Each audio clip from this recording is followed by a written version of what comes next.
Il faut que vous voyez ça. Même s'il faut en attendant. Mettez ça, on va venir après. Vous avez vu le monde qui est derrière. Mettez cette image. Cette vidéo. Regardez le pape ce qu'il déclare. Cet homme-là dit que Dieu s'est trompé. Cet homme-là dit que homosexualité. Allez-y, allez-y. Regardez le pape. Il y a toujours eu des homosexuels et des personnes avec des tendances homosexuelles et c'est encore plus au sein de mon église. Les Africains doivent comprendre que les temps changent et les mentalités aussi. Nous ne pouvons pas continuer à vivre avec ces préceptes du Moyen-Âge.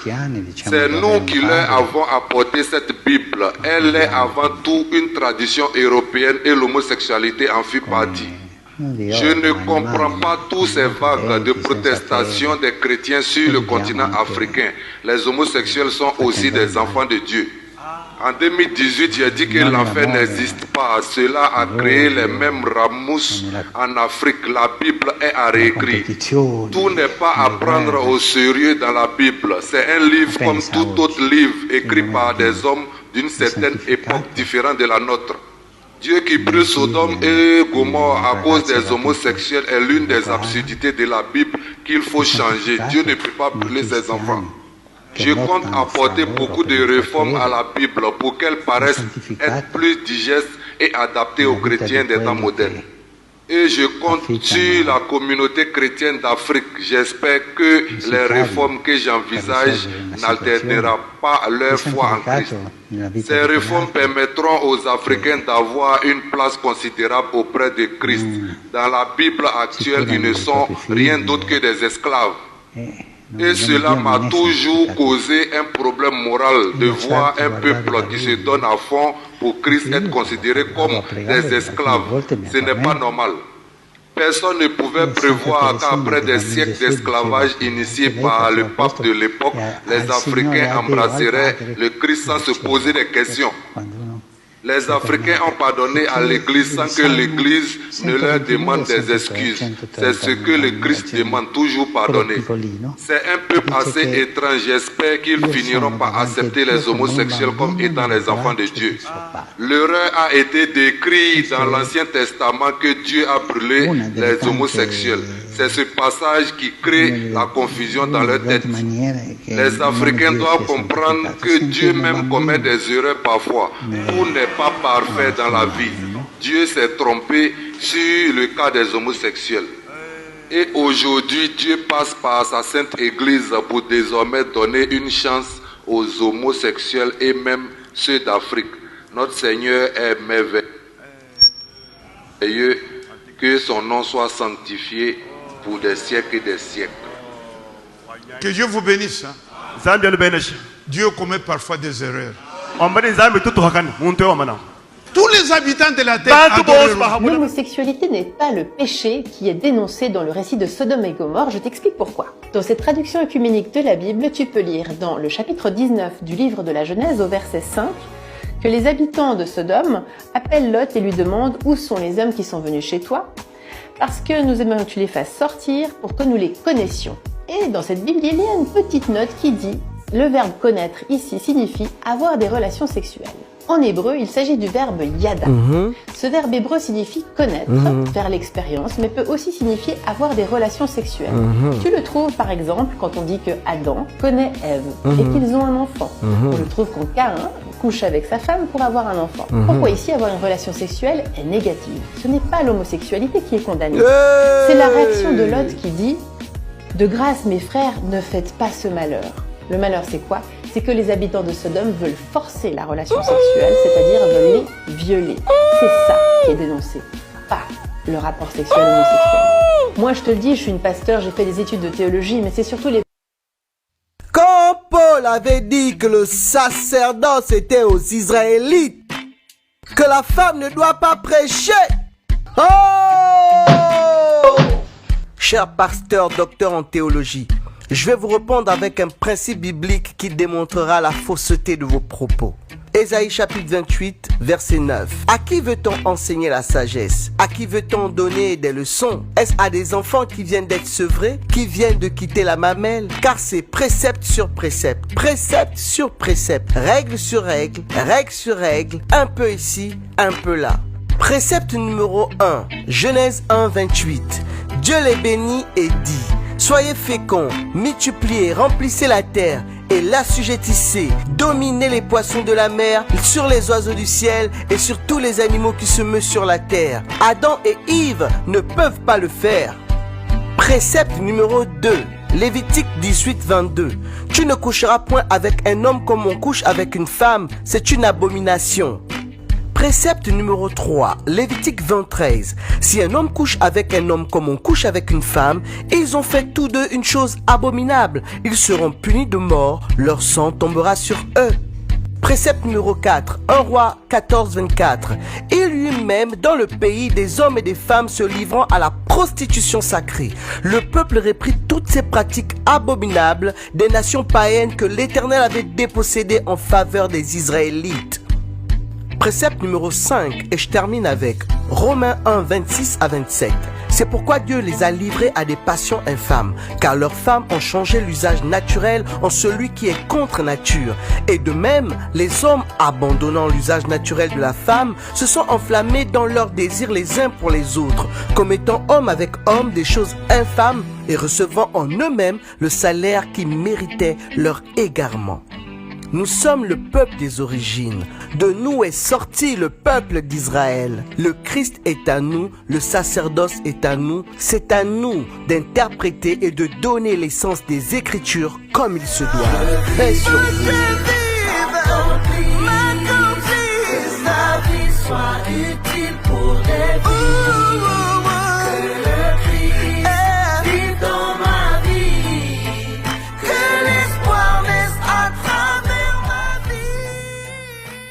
Présentant officiellement ses excuses aux victimes du tristement célèbre génocide rwandais.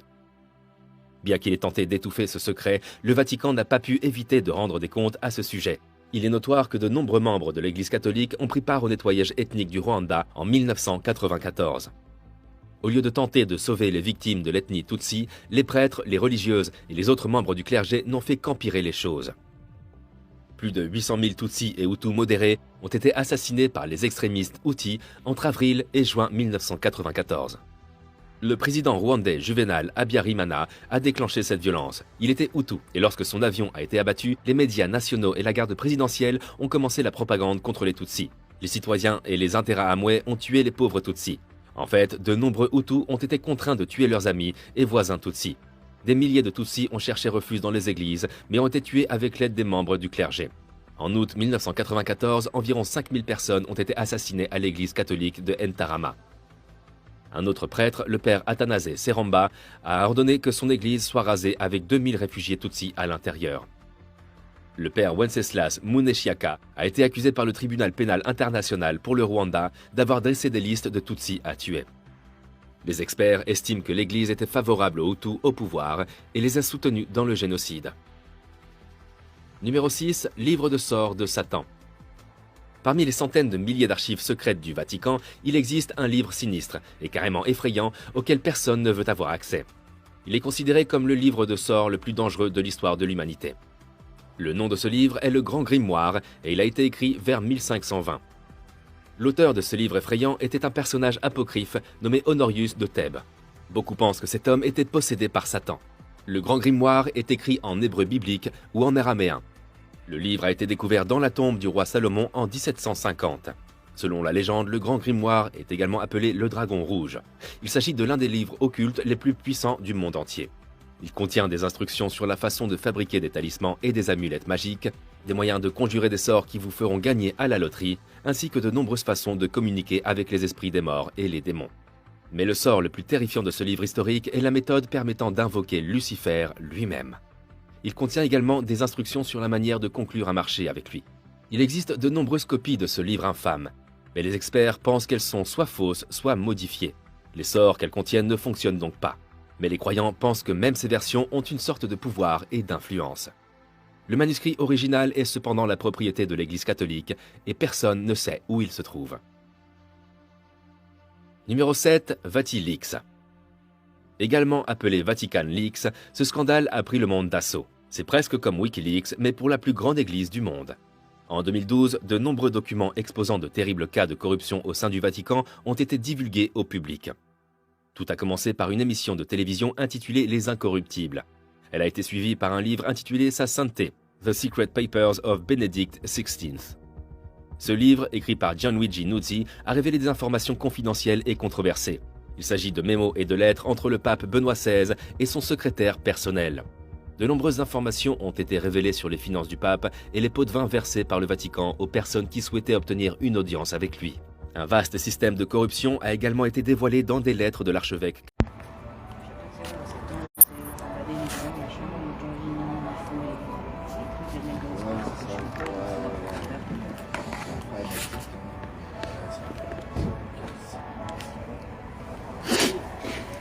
Au nom du Père, Papa Kisoke Lukelo, du Fils, dit Papa Diallo Ngani, et de cet esprit, dit sa divinité, Papa Simon Kimbangu Kiangani. Nous sommes aujourd'hui le 31 de ce mois de janvier, en l'an 2023. Nous venons auprès de vous en ce jour assez spécial parce que dans mon pays, dans notre territoire, le pays où on a choisi de venir sur terre, de revenir sur terre, le Congo, le grand Congo, il se passe quelque chose. Mais avant de continuer, si vous permettez, parce que chez nous, nous disons toujours qu'avant de parler des choses nouvelles, on doit se référer à ce qui s'est passé par le passé. Et le passé proche, en ce qui nous concerne, surtout nous, les enfants d'Tata Kimbangu, Kiangani, Dieu de cet esprit, ici en Occident, en tant qu'ambassadeur, nous avons une base des données. La base de données, elle est issue des Trois Glorieux.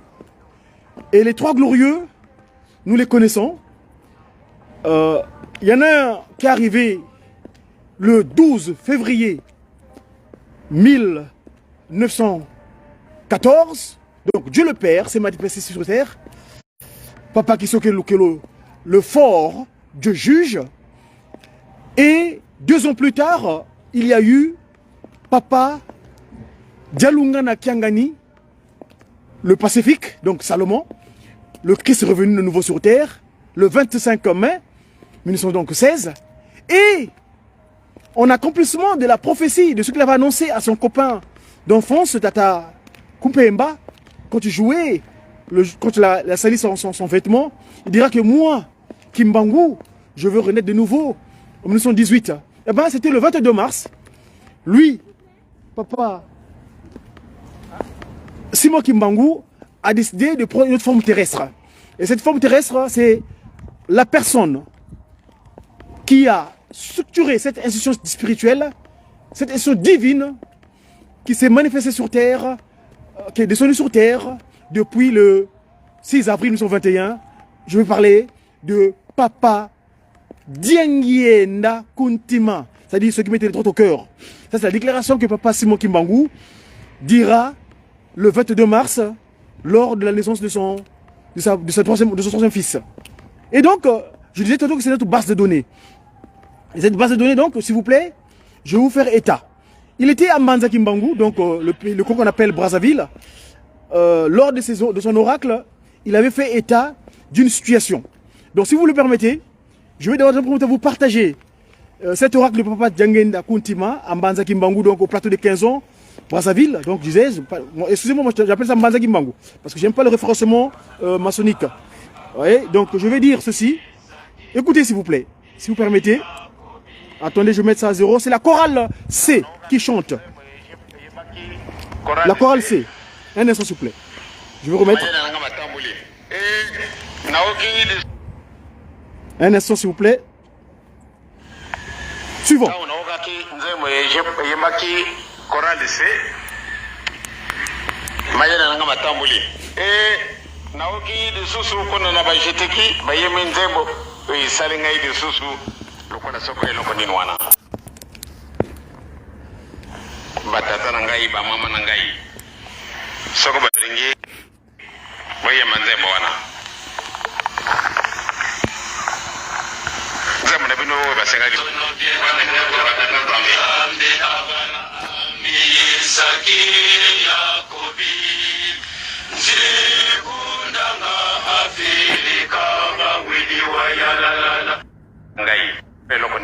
S'il vous plaît, je veux remettre l'image parce que l'audio est très important. C'est ça, c'est Fuma Longo qui parle, hein. Sa divinité dans sa deuxième disposition.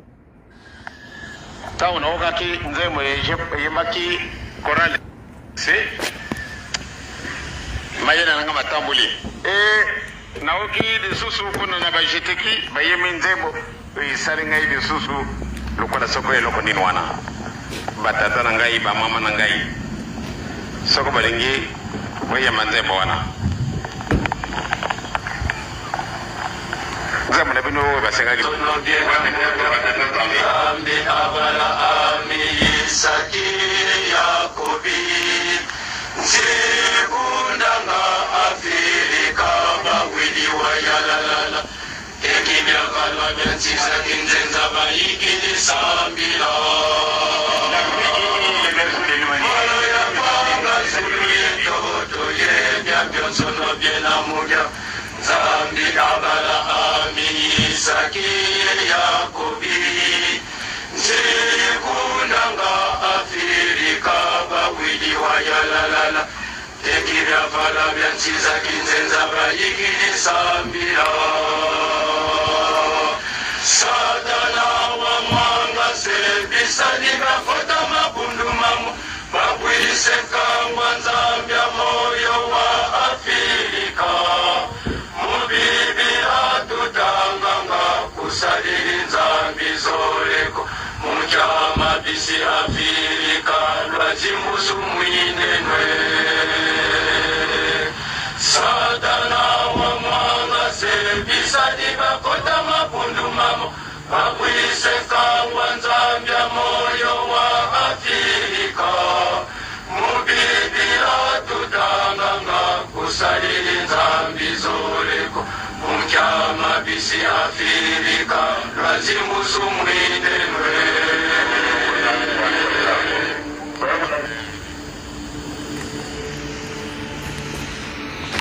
rien que des noms.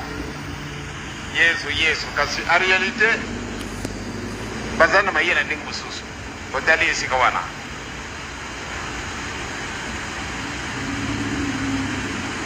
Yesu yangwana lubakete ce ne sont pas ceux qui disent Seigneur Seigneur qui rentreront au ciel mais bel et bien ceux qui font la volonté du Père isikawana nde vraiment tosi tobongi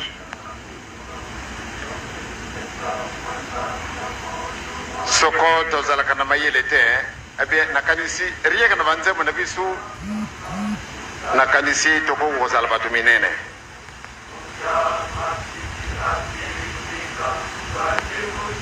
ezali na biso mpasi. Merci beaucoup papa. Mes chers amis, je reviens vers vous. Vous avez suivi l'oracle de sa divinité, Papa Fuma Longo Diangenda Kuntima. Dans ce discours que les anges sont venus nous disposer ici-bas sur terre, à travers la chorale C, que dit ce message des anges, les inspirés? La chorale C, Papa Diangenda Kuntima, donc ce jour-là, il se trouvait au Congo, Mbanza-Kimbangu, dit Brazzaville, ex-Brazzaville, disons. Et là-bas, Papa Diangenda Kuntima, dans cet oracle, la chorale C dit quoi? S'il vous plaît, on va reprendre. On va essayer de transcrire que dit les paroles de ce cantique, de la chorale K. K comme Kisolokele. Parce que C n'est pas approprié pour nous. C'est le K qui permet chez nous. Donc,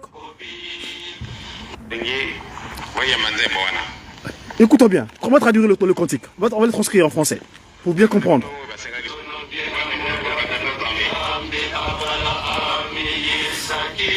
Suivant.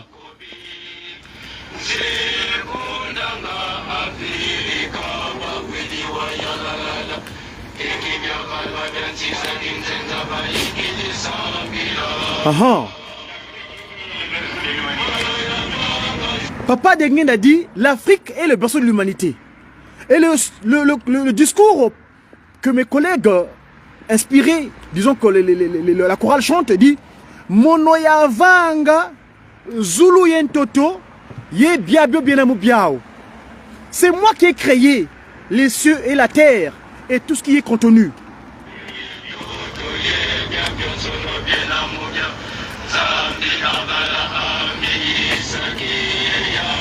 Que le Dieu avait évoqué Abraham, que le Dieu qu'avait évoqué Isaac, que le Dieu qu'avait évoqué Jacob, eh bien, ce Dieu-là, c'est lui, Papa Simon Kimbangu.